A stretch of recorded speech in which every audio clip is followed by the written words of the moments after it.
वह स्वः।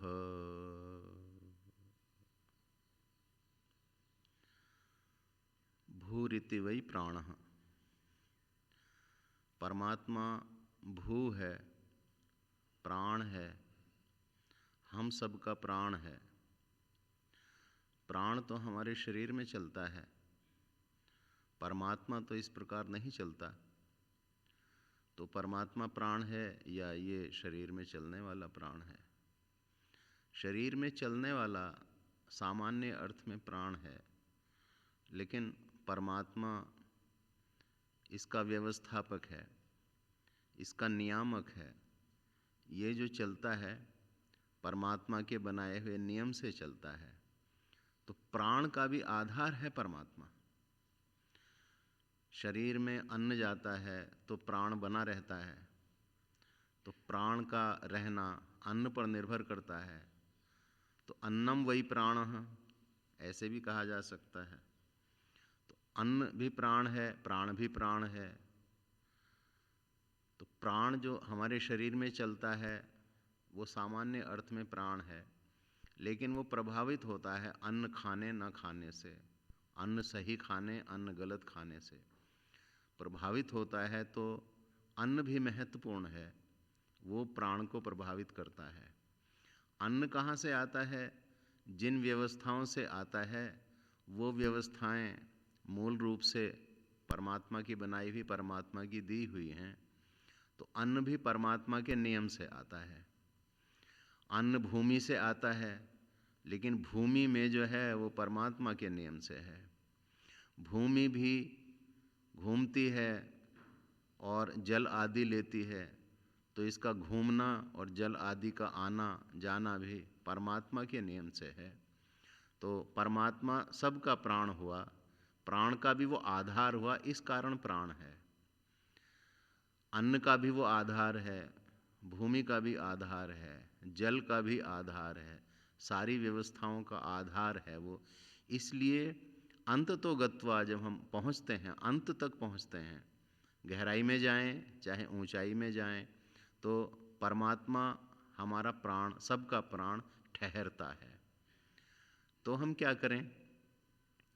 हम जो सामान्यतः सबसे अधिक प्रेम करते हैं अपने प्राण को करते हैं। प्राण मनुष्य को प्यारे होते हैं। घर में संपत्ति है, कोई चोर डाकू यदि आए कि हम तुमको जान से मार देंगे या तो सारी संपत्ति दे दो, भैया संपत्ति ले जाओ, जान हमारी छोड़ दो।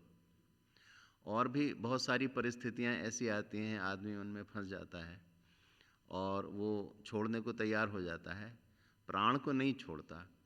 प्राण जब छूटते हैं, छूटने में तो कष्ट नहीं होता, लेकिन जब मनुष्य का ये विचार बनता है, उसके मन में ये भाव आता है या कोई बताता है कि तुम्हारे प्राण निकलने वाले हैं, तो प्राण की चिंता में हमें कष्ट हो जाता है। और हमारे प्राण निकलते हैं तो जो हमें प्रेम करता है उसको कष्ट हो जाता है। तो प्राण से प्रेम है। लोग गरीब होते हैं, बीमार होते हैं, वृद्ध होते हैं, अगर कोई कष्ट उनके सामने आया, कोई वृद्ध व्यक्ति है, बहुत ठंड पड़ रही है, तो वो सोचता है, हे प्रभु ठंड तो बहुत है, तू किसी तरह बचा ले। कोई बहुत गरीब है, उसको रोटी खाने को नहीं मिल रही, वो कहता है, प्रभु वो कई दिन से भूखा हूँ, 2 दिन से 3 दिन से भूखा हूँ, कहीं से रोटी मिल जाए, मेरे प्राण बचें। जो अपने जीवन को ये मानते हैं कि इसमें दुख ज़्यादा है, सामान्यतः तो सुख ज़्यादा है, कहीं कहीं सुख बराबर भी है, कहीं कहीं दुख ज़्यादा है, सुख कम है। तो जो अपने जीवन को ऐसा मानते हैं कि दुख ज़्यादा है, वो भी चाहते हैं कि जीवन बना रहे, अर्थात प्राण प्यारा है, प्राण सबसे अधिक प्रिय है। तो परमात्मा को क्यों प्राण कहा? फिर हम अपने शरीर में जो प्राण चल रहा है उसी को बनाए रखें, उसी से प्रेम करें। इसलिए कहा है कि हम अपने प्राण से जितना प्रेम करते हैं उससे अधिक प्रेम परमात्मा से करें, क्योंकि परमात्मा तो प्राणों का भी प्राण है। ऋषि दयानंद भी लिखते हैं, अत्यंत प्रेम से, अत्यंत प्रेम क्या? प्रेम कहना चाहिए कि प्रेम से उसकी भक्ति करें। अत्यंत प्रेम हम जितना प्रेम स्वयं से करते हैं उससे भी अधिक प्रेम पूर्वक ईश्वर की भक्ति करें। हम अपने से प्रेम करते हैं, ईश्वर से प्रेम करते हैं, अपने पुत्र से प्रेम करते हैं, तो इनमें क्या छोटा, क्या बड़ा, क्या पहले, क्या बाद में, क्या कम महत्वपूर्ण, क्या अधिक महत्वपूर्ण है? अगर हम परमात्मा से प्रेम करेंगे तो क्या अपने पुत्र से प्रेम नहीं करेंगे? करेंगे। स्वयं से प्रेम नहीं करेंगे? करेंगे। ऋषि दयानंद अपने से प्रेम करते थे, तो जब राव करण सिंह पहुँचे उनके पास तलवार लेकर के, और तलवार उन्होंने मारनी चाहिए, तो ऋषि ने तलवार को पकड़ के तलवार को तोड़ दिया। अगर वो अपने से प्रेम ना करते तो तलवार खा लेते। वो मार रहा था तलवार, तो उसको मारने देते, लेकिन नहीं मारने दिया, तलवार तोड़ दी। एक बार उनके शयन स्थान पर कुछ लोग मारने के लिए पहुंच गए, तो उन्होंने उनको ललकार दिया, उच्च स्वर से निकाल के, जैसे ऐसे बोलते हैं ना, ठहरो तुम कौन हो, कौन है वहाँ, ऐसे ज़ोर से आदमी बोलता है। तो उनकी आवाज़ इतनी बलयुक्त थी कि वो लोग डर के भाग गए। तो ऋषि दयानंद अब अगर अपने आप से प्रेम न करते तो ऐसे उनको क्यों ललकारते? दूसरी ओर आप देखिए, अनूप शहर में किसी ने पान में विष दे दिया, अधिकारी ने उसको पकड़ के ऋषि दयानंद के सामने प्रस्तुत किया, तो ऋषि दयानंद ने उसको डांटा भी नहीं, जिसने विष दिया था। ये भी नहीं कहा भाई तूने मुझे क्यों विष दिया, मैंने तेरा क्या बिगाड़ा था? अरे विष नहीं देना चाहिए था, अरे किसी और को मत देना। क्रोध की दृष्टि से भी उसको नहीं देखा। तो जो वो अपने को प्रेम करते थे कि नहीं करते थे? करते तो थे, लेकिन अपने से अधिक ईश्वर को और ईश्वर की व्यवस्था को प्रेम करते थे। बाद में जिसने विष दिया, कहते हैं कि उन्होंने उसको क्षमा कर दिया। कुछ लोग ऐसा भी कहते हैं कि थोड़ी कहानी बदली हुई है, फिर भी उन्होंने उसको पकड़वाया तो नहीं, दंड तो नहीं ही दिलवाया, और उसकी अनिष्ट कामना भी नहीं की कि मैं अच्छे अच्छे काम करने में लगा था, ईश्वर का आदेश पालन करने में लगा था, सबके भले में लगा था, मेरा भी कल्याण होता, औरों का भी कल्याण होता, ये कौन दुष्ट व्यक्ति है जो मुझे विष दे गया, ऐसा उन्होंने नहीं कहा।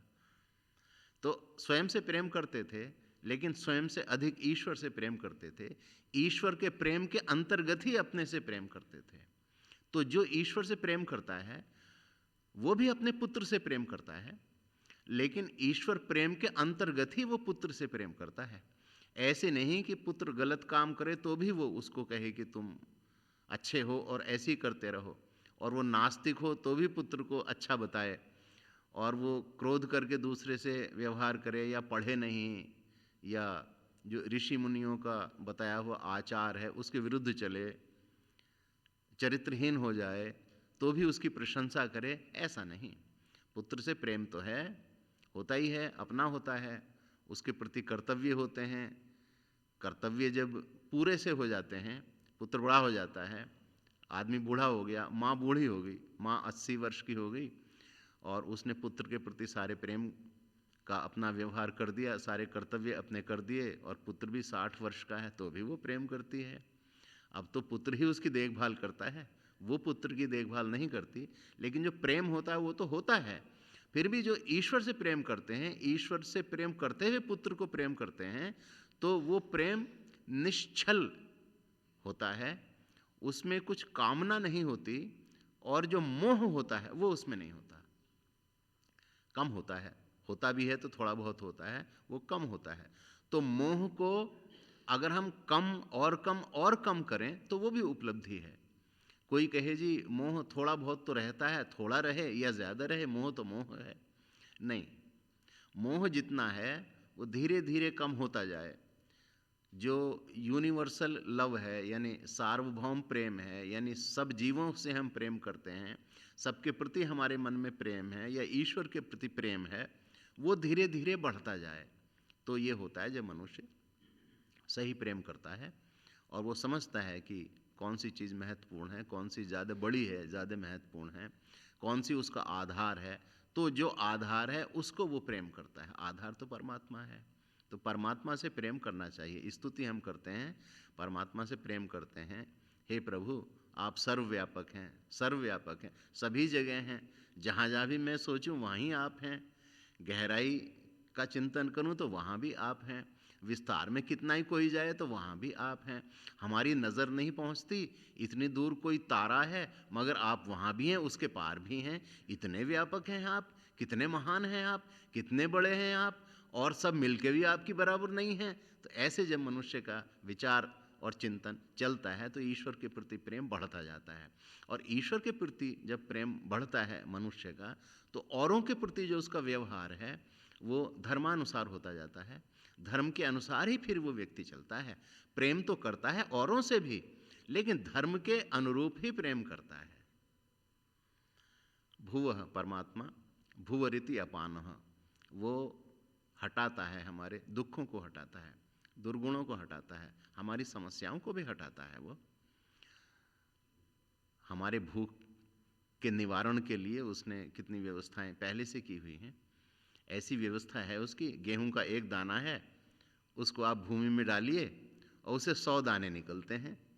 99 आप खा लीजिए, एक फिर डाल दीजिए, वो 99 भी ऐसे ही होंगे जैसे वो एक था, और जो एक बीज था वो डाला, उससे फिर 100 हो जाएंगे। 99 फिर आप खा लीजिए। आपने अपने शरीर से बाहर वायु निकाली, कार्बन डाइऑक्साइड निकाली, और पेड़ ने उसको ले लिया, और पेड़ ने ऑक्सीजन आपको दे दी। तो कार्बन डाइऑक्साइड और ऑक्सीजन, इनकी अदला बदली हो रही है। आप वर्षों तक जीते रहिए, ना कार्बन डाइऑक्साइड की कमी होगी वृक्षों के लिए, ना ऑक्सीजन की कमी होगी प्राणियों के लिए। ऐसी व्यवस्था उसने की हुई है। तो ये दुख मिटाने के लिए ही तो है। परमात्मा जो दुख मिटाता है वो भूख है, प्यास है, और भी निद्रा की आवश्यकता है। बीमार हो जाए तो औषधि की आवश्यकता है। औषधि हमको कौन देता है? डॉक्टर देता है, चिकित्सक देता है, वैद्य हमको देता है औषधि। लेकिन वैद्य औषधि कहाँ से लाता है? परमात्मा ने जड़ी बूटियाँ दी हुई हैं, उन्हीं से तो बनाता है। परमात्मा ने जो पदार्थ उपस्थित कर दिए हैं इस पृथ्वी में, या पृथ्वी के अंदर, या समुद्र के अंदर, या कहीं भी पेड़ पे कुछ ऐसी चीज़ है, या पेड़ में ही है, पेड़ की छाल है, वनस्पति के पत्ते हैं, फूल हैं उसके, या उसका रस है, उसका अर्क जो निकलता है वो है, या सूंघने मात्र से है। सूंघ ये भी औषधि है कि खाने की नहीं होती, सूंघने मात्र की होती है। तो सूंघा और वो दोष निकल गया, बीमारी निकल गई, रोग निकल गया। तो रोग का जो निवारण है वो करने वाला मूल रूप से तो परमात्मा ही है। जो विद्या दी हुई, आयुर्वेद की विद्या पढ़ते हैं, प्राप्त करते हैं, छात्र हैं वो आयुर्वेद पढ़ते हैं, यानी चिकित्सा शास्त्र पढ़ते हैं, और वो समझते हैं कि भोजन करने से कैसे कैसे उसका पाचन होता है, और कैसा भोजन हो और पाचन ठीक ना हो तो कैसे रोग होता है, और कैसा भोजन हो और ठीक से पाचन हो तो कैसे शरीर की और बुद्धि की शक्तियाँ बढ़ती हैं। ये वो लोग जानते हैं जो चिकित्सा शास्त्र पढ़ते हैं। लेकिन चिकित्सा शास्त्र आया कहाँ से? आयुर्वेद। आयुर्वेद आया कहाँ से?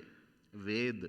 वेद आया कहाँ से? ईश्वर से ही तो जो रोग का निवारण है, उस निवारण करने वाला भी प्रथम निवारक तो परमात्मा ही है।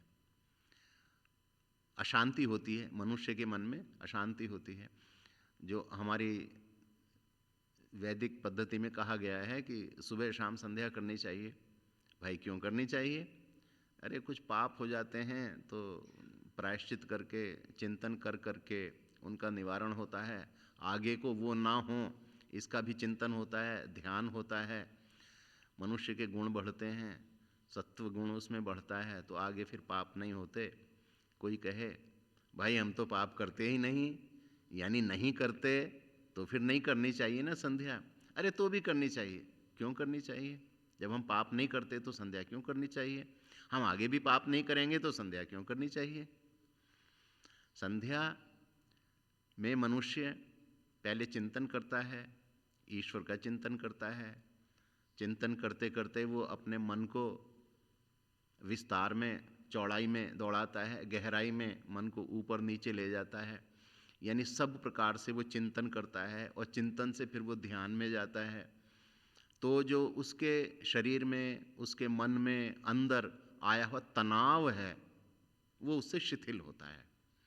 जो श्वास लेते हैं हम, हमारा हृदय धड़कता है तो वो धड़कन उसकी जो तेज़ होती है, काम करते करते धड़कन तेज़ होती है, उसको विश्राम मिलता है और सोचने का मौका मिलता है मनुष्य को कि दिन में एक बार उसको गुस्सा आ गया और वो सोचता है कि गुस्से बगैर भी काम चल सकता था। एक व्यक्ति ने कोई उदाहरण दिया कि हमें जो है सुई में धागा डालना है, तो सुई को हमने पकड़ा ऐसे और धागे को लिया और हम कर रहे हैं उह उह उह। ऐसे करेंगे तो क्या जल्दी चला जाएगा धागा उसके छेद में? आप आराम से उसको सुई को पकड़ें, आराम से धागे को लें और उसके अंदर प्रविष्ट करें, आराम से करें तो और अच्छी तरह से जाएगा। तो ये जो तनाव में मनुष्य काम करता है, ये तनाव दूर होता है संध्या करने से। मनुष्य को गुस्सा आता है, कोई दूसरा दुर्व्यवहार कर दे तो मनुष्य को बुरा लगता है, और बुरा लगता है तो मनुष्य उसके बारे में फिर सोचता है, गलत सोचता है, वो अच्छा आदमी नहीं है। तो ये अच्छा आदमी नहीं है, इससे जो द्वेष पैदा होता है, और द्वेष ये फिर बाद में ध्यान आदि करने में बहुत बड़ी बाधा बनता है। तो द्वेष उत्पन्न नहीं होता मनुष्य के अंदर, द्वेष थोड़ा बहुत होता है तो वो दूर हो जाता है, कपूर जैसे धीरे धीरे कम होता रहता है। तो कोई आदमी संध्या करता जाए, ईश्वर के बारे में चिंतन करता जाए, ईश्वर की स्तुति करता जाए, प्रार्थना उपासना करता जाए, तो वो धीरे धीरे कम होता जाता है। और अगर द्वेष नहीं है पहले से तो फिर वो उत्पन्न नहीं होता। तो परमात्मा है हमारी अशांति को भी दूर करता है, भीतर की समस्याओं को भी दूर करता है। मनुष्य के बीच की जो समस्याएं हैं, अगर मनुष्य ऐसे हैं कि चिंतन करते ही नहीं तो वो समस्याएं बढ़ती जाती हैं, और दोनों चिंतन करने वाले होते हैं तो अपने मन में अपने अंदर अंदर समझ लेते हैं और समस्या वो दूर की दूर हो जाती है, विलीन हो जाती कहीं पर वो समस्या जाकर, मरती नहीं समस्या, वो कहीं विलीन हो जाती है। जैसे सांप है, सांप बैठा हुआ है हमारे सामने और फुफकार रहा है। दूसरी स्थिति यह है कि वो नीचे उसने फण अपना कर लिया और उसके मन में भी चेष्टा नहीं है, उसके अंदर भी चेष्टा नहीं है कि वो किसी पे आक्रमण करेगा। मरा नहीं, वो जीवित है लेकिन वो शांत है या सोया हुआ है। तो हमारे मन में जो ये उठती हैं समस्याएं, उठती हैं, कभी क्रोध उठता है, कभी द्वेष उठता है, कभी चिंता उठती है, ईर्ष्या तो खैर द्वेष का ही एक रूप है। द्वेष अगर नहीं हो तो ईर्ष्या नहीं हो सकती। तो और भी जो ऐसे दुर्गुण हैं या दुर्व्यसन पैदा हो जाते हैं या ज़्यादा इच्छाएं होने लगती हैं, तो वो शांत होने लगती हैं जब हम संध्या करने लगते हैं, परमात्मा के निकट जाने लगते हैं। जैसे कोई नदी हो, नदी के पास हम जाते हैं तो बिल्कुल नदी में हमने प्रवेश नहीं किया, थोड़ी सी दूर है नदी से, तो भी नदी का कुछ एहसास हमें होने लगता है। उसके जल की जो तरंगें हैं, उसकी जो गंध है, उसकी जो स्पर्श से प्राप्त होने वाली तरंगे जो ठंडक सी थोड़ी होती है, वो हमें महसूस होने लगती है। किसी फूल के पास जाते हैं तो जब हम फूल को पकड़ लें, उसको सूंघ लें उसको, तब तो सुगंध आएगी ही। थोड़ी दूर होते हैं तो भी सुगंध धीरे धीरे आने लगती है। तो जब हम बैठते हैं संध्या में, परमात्मा के निकट जाने की कोशिश करते हैं, तो पूरे उसके ध्यान में मग्न हो जाते हैं, तब तो हमें आनंद मिल ही गया। उससे पहले भी थोड़ा थोड़ा आनंद मिलता जाता है। ये हमें करना चाहिए, और वही है जो हमारे दुखों का निवारण करने वाला है और करता भी है। और अन्य जो हमारे दुखों का निवारण करते हैं उन सब से वो बड़ा है, और अन्य चीज़ें जो निवारण करती हैं दुख का, उन चीज़ों का वो आधार है। अन्य जो अविद्या आदि हमें दुख देती है तो वो विद्या का आधार है। विद्या हमें दे करके वो, यानी विद्या हम प्राप्त करें तो फिर वो अविद्या, अज्ञान आदि, मिथ्या ज्ञान आदि वो दूर होता है। स्वः, परमात्मा सर्वव्यापक है। स्वरिति व्यानः, सब जगह है वो। जब सब जगह है तो कहीं ढूंढने नहीं जाना, हमें कहीं पहाड़ पे नहीं जाना। पहाड़ पे हम जा सकते हैं शांति की तलाश में, क्योंकि यहाँ शोर मच रहा है, शोर मच रहा है, हम परमात्मा की खोज कर रहे हैं अंदर अंदर, तो वो शोर हमें डिस्टर्ब कर रहा है। उससे बचने के लिए हम पहाड़ पे जा रहे हैं तो जा सकते हैं। यहाँ पे धूल उड़ रही है, धूल से बचने के लिए हम किसी एकांत स्थान में जाना चाहते हैं, किसी आश्रम में जाना चाहते हैं, यही आश्रम जैसे है, इसमें कहीं पे बैठ करके किसी कक्ष में या पेड़ के नीचे हम कर सकते हैं ध्यान, तो उसमें सहायता मिलती है हमको। वो सहायता इस कारण नहीं मिलती कि ईश्वर यहाँ विशेष है, वो सहायता तो इस कारण मिलती है कि जो भौतिक वातावरण है वो यहाँ पे अच्छा है। बाकी जहाँ तक परमात्मा की व्यापकता का प्रश्न है वो सब जगह एक सा है, और कोई आदमी अगर गांव में बैठ के भी उसका ध्यान करना चाहे तो कर सकता है, शहर में बैठ के भी उसका ध्यान करना चाहे तो कर सकता है, ट्रेन में बैठ के उसका ध्यान करना चाहे तो कर सकता है। जो नए नए सीखने वाले लोग हैं वो भले ही ध्यान ना कर पाएँ, लेकिन जिनको ध्यान का थोड़ा थोड़ा अभ्यास होने लगता है, प्रयत्न करते हैं, वो वैराग्य भी उनमें होता है और ध्यान उनका लगने लगता है, तो जब लगने लगता है और उनका अभ्यास दृढ़ होने लगता है फिर तो ट्रेन में भी लगता है। भीड़ में भी कहीं आप लगातार भीड़ में हैं, 8-10-12 घंटे की भीड़ में हैं, आप घिरे हुए हैं उससे, और ध्यान लगाने का आपको मौका मिल जाए और आप वहीं पे बैठें, तो भीड़ में भी बैठ करके आप अपने मन को एकाग्र कर सकते हैं और ध्यान लगा सकते हैं, क्योंकि परमात्मा वहाँ पे भी है, परमात्मा वहाँ भी हमको मिल जाता है। और ये तो अवस्था है मन की, जब मन की अवस्था गंभीर होती है, गहरी होती है, सत्व गुणी होती है, सत्व से भी ऊपर जा कर के वो और ज़्यादा शुद्ध हो जाती है, तो फिर परमात्मा हमको आसानी से मिल जाता है। और जब परमात्मा मिल जाता है तो और चीज़ों की चाह नहीं रहती, और चीज़ों की हमें चाह होती है, ज़्यादा चाह होती है। जब परमात्मा के निकट हम जाने लगते हैं तो अन्य चीज़ों की चाह घटने लगती है, क्योंकि परमात्मा के सानिध्य में जो हमको आनंद मिलता है, उस आनंद की कोटि बहुत ऊंची है, विशेष कोटि है वो। और जब हमको वो मिलने लगती है तो फिर हम उससे कम स्तर वाले आनंद को, उससे कम स्तर वाले सुख को फिर हम नहीं चाहते, उसके इच्छुक नहीं रह जाते। हमें ये लगता है कि हमारे पास तो इससे ज़्यादा है।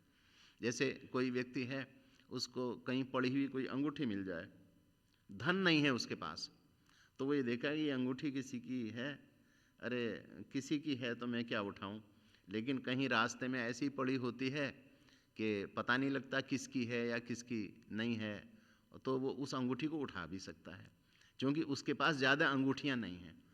और मान लीजिए कोई आदमी ऐसा है कि उसके पास इतना सोना है कि वो किलो में तोला जाता है, जब किलो में तोला जाता है, इतना सोना उसके घर पे है, तो वो अंगूठी क्यों उठाएगा, अंगूठी की तरफ उसका मन क्यों जाएगा, वो तो देखेगा भी नहीं, क्योंकि अंगूठी से बड़ी चीज़ें, अंगूठी से ज़्यादा कीमती चीज़ें, अंगूठी से ज़्यादा महत्वपूर्ण चीज़ें उसके पास हैं और उसका बड़ा भंडार है। तो जैसे भौतिक चीज़ों में हम ऐसा देखते हैं, ऐसे ही ये अध्यात्म में भी है कि हमको थोड़ा थोड़ा सुख मिलता है। मनुष्य से बात करते हैं तो थोड़ा सुख मिलता है, कभी किसी जानवर को भी हम उस पर हाथ फेरते हैं, गाय पे हाथ फेरते हैं और किसी जानवर पे हाथ फेरते हैं, तो उसको सुख मिलता है, हमें भी सुख मिलता है। तो वो सुख थोड़ा थोड़ा होता है, किसी चीज़ में कम सुख होता है, किसी चीज़ में ज़्यादा सुख होता है। और परमात्मा में तो इतना सुख है कि जब मनुष्य का ध्यान लग जाता है और परमात्मा का आनंद थोड़ा सा मिल जाता है, तो फिर मनुष्य उस आनंद को फिर छोड़ता नहीं, और जब जब ज़रा सा मौका मिले, जब जब ज़रा सा समय मिले, वो उसकी खोज में रहता है, उसकी प्रतीक्षा में रहता है। और एकदम से, जैसे कभी हमको गर्मी लगती है ना, प्रतिदिन हम स्नान करते हैं, तो स्नान करते हैं, थोड़ी बहुत गर्मी लगती है तो हम सोचते हैं कि स्नान करेंगे कुछ समय बाद, और जब तीव्र गर्मी लगती है तो हम ये जानते हैं कि स्नान करने से ये गर्मी शांत होती है, तो हम तुरंत स्नान कर लेते हैं। जो स्नान किए हुए व्यक्ति होता है वो जानता है कि गर्मी अगर इस प्रकार से लगे और हम स्नान कर लें तो गर्मी शांत होती है। उसी प्रकार से जब ईश्वर के आनंद का मनुष्य भोग सा कर लेता है, यानी प्राप्त कर लेता है, थोड़ा सा प्राप्त कर लेता है, तो फिर बार बार उसको प्राप्त करता है, बार बार उसको प्राप्त करता है, और बार बार प्राप्त करता है तो उसका गुण भी बढ़ता जाता है। परमात्मा के जो गुण हैं, प्रेम स्वरूप है वो, तो मनुष्य में प्रेम बढ़ता है, सत्य स्वरूप है तो मनुष्य में सत्य बढ़ता है, और भय बिल्कुल नहीं है परमात्मा में, अभय है वो, अभय का देने वाला भी है, तो मनुष्य का भी भय जाता रहता है। तो ये जो हम दीपक जलाते हैं हवन में ओम भूर्भुवः स्वः बोल करके, तो ये जो गुण हैं परमात्मा के गुण, जो महाव्याहृतियाँ कहलाती हैं, परमात्मा के अति अति विशिष्ट गुण हैं, इनको हम अपने में लाने की कोशिश करें। और जब हम इस प्रकार साधना करते हैं, संध्या आदि करते हुए, हवन आदि करते हुए, चिंतन स्वाध्याय आदि करते हुए, तो ये गुण हम में आने लगते हैं और हमारा जीवन सफल होता है। प्रभु करे इसमें जो प्रार्थना की गई हैं वो साकार हो और हम में ये गुण आएँ, सब में आएँ। इति ओम शम।